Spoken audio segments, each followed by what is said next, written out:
kundi ang Diyos na nagmahal sa atin, ibinigay ang kanyang bugtong na anak, which is our Lord Jesus Christ. That's why, ang sabi niya po sa banal na kasalatan, in Psalms 24 verse 24, the Bible says, holiness is what makes us worthy to stand before God's presence. Naalala ko po tuloy, in the Old Testament, hindi ka pwedeng pumasok sa tabernacle kapag ikaw may kasalanan. You cannot enter to the Holy of Holies. Why? Because hindi po nakakatagal kapag ang pumasok doon ay may tinatagong kasalanan. Kapag ang pumasok doon ay may tinatago na hindi karapat-dapat at hindi ka lugod-lugod sa harap ng Diyos sa kanyang buhay, sa kanyang puso. That's why, sabi po ng Bible in the Old Testament, yung mga pumapasok doon, tinatalian nila sa kanilang angkel o paa ng bell. Na kapag hindi na tumutunog, hihilahin po nila yun. Sigurado, patay yun. But thank God, why? Because 2,000 years ago, when Jesus came, He gave His life. He died for you and for me. He died for all of us. Just to say, it is finished. Amen. Kaya nga pinahati yung makapal na curtain upang tayo ay malaya ng makalapit, upang tayo malaya ng makadulog sa harapan ng Diyos. But the Bible said, we need to become holy. Ganun din po ang sinasabi sa 2 Peter chapter 2 verse 21. Walang gagamitin ang Diyos at hindi magiging epektibo ang paglilingkod sa Diyos kung tayo po ay hindi namumuhay na may kabanalan sa harap ng Diyos. The Bible says, ang pagpapakabanal ang siyang magiging daan upang lalo tayong gamitin mightily ng Panginoon sa kanyang dakilang layunin. Kaya kung hindi lahat ay pwedeng gamitin ng Diyos sa kanyang napakagandang layunin. Yun lamang sumusunod, tumatalima sa kanyang mga salita at namumuhay na may kabanalan. Tingnan po ninyo yung mga katabi nyo ngayon at sabihin mo sa kanya, narinig mo.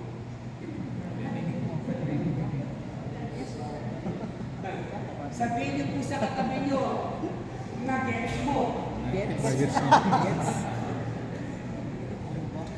Sagutin niyo po siya, sabihin niyo, gets na gets po. Yes. Hallelujah. Palakpakan po natin ang ating Diyos. Kaya po napakahalaga ng kabanalan sa ating buhay at paglilingkod.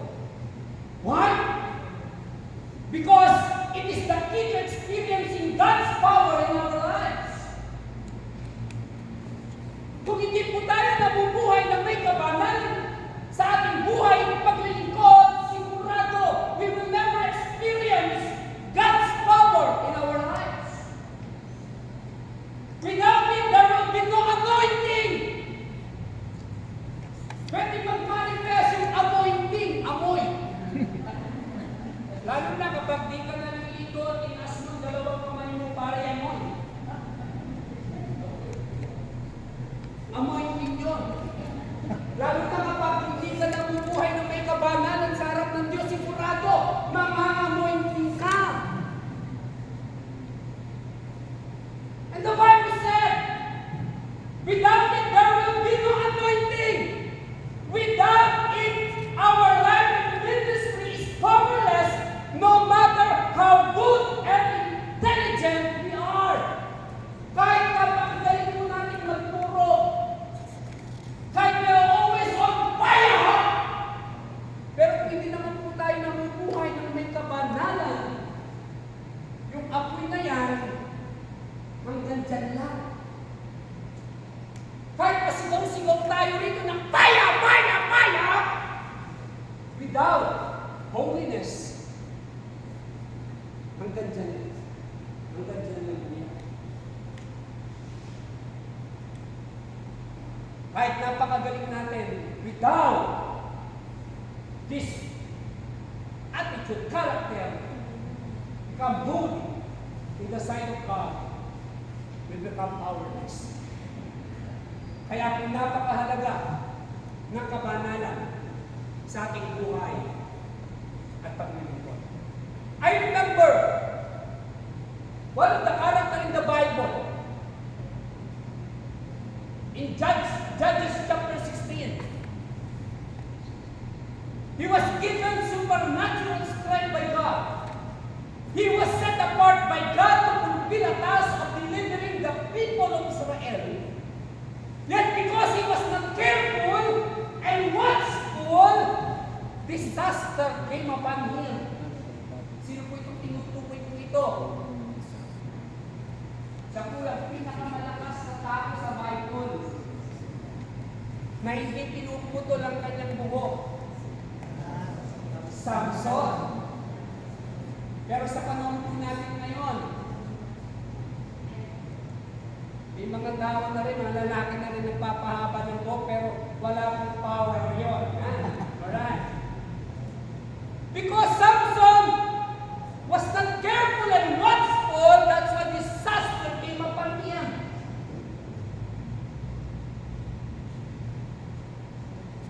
Sino makakatalo kay Delilah?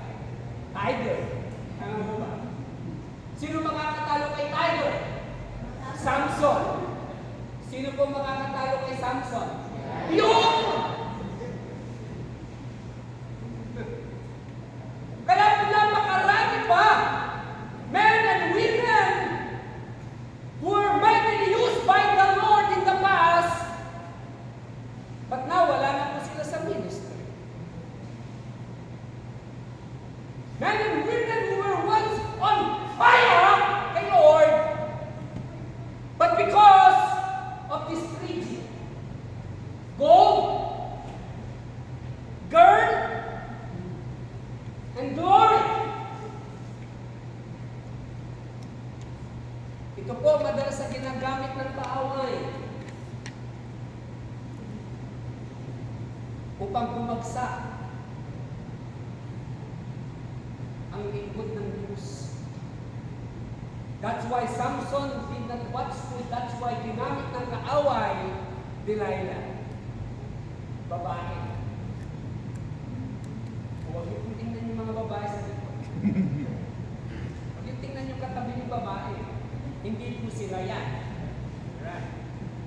Sabi nga po ng narinig ko, okay lang kung dati kang bilanggong at tawagin o ipakilala kang ex-convict. Walang masyadong epekto. Meaning dati kang masamang tao, pero ngayon, nabago ka at laya ka na, di po ba napakasarap? Ang tanong, sino po rito ang nabago at laya na sumigaw ng hallelujah? Hallelujah! Palakpakan po natin ang ating Diyos. Dati kang mayor, sino po yung mayor dito? Wala ka. Dati kang mayor, tawagin ka, ipakilala ng ex-mayor, okay lang po, tama po ba? Walang masyadong epekto. Pero dati kang pastor, tapos pag tinawag ka, pinakilala ka, ito ang tawag sa'yo. Tawagin po natin ang ex-pastor. Sa gwapo, di mo ba? Andiyan na si ex-pastor. Kung Kristiyano ka, bumaligtad ka, andiyan na yung ex-Christian. Di mo ba? Pero pag nakita ka, naglalakad ka, andyan na. No? Malakchat. I mean, wala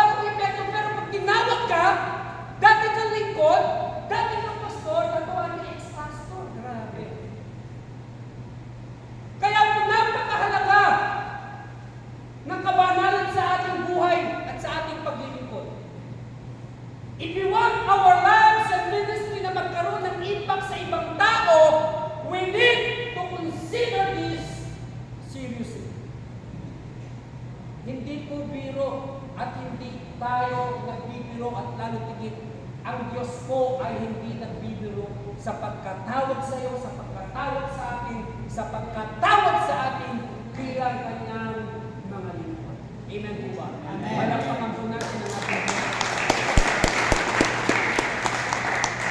Kaya kung meron tayong tinatawag na encounter, God retreat.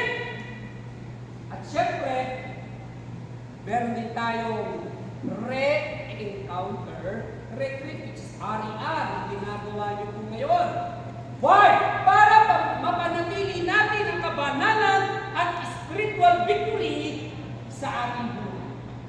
Pasensya na po kayo, walang PowerPoint ito. Why? Because I want you to use your imagination every time meron po sinasabi nito na illustration na makikita sa Bible. That's why I believe lahat po tayo dito nag-EGR na. Tama po ba? Amen. Kasi hindi ka pwede mag-ARIA kung hindi nag-EGR. Tama po ba? Pero maaaring meron pa rin tayong itinirahan ng EGR tayo o after EGR for how many months? Di natin alam, meron na palang nakadikit sa atin yan, meron na palang nakalambitin sa atin dyan.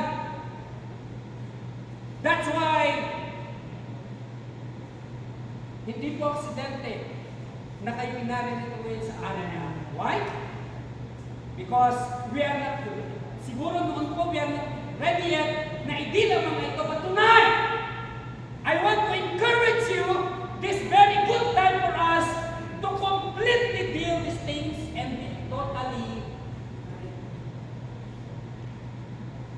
nais mo bang tuluyan na maging malaya? Amen.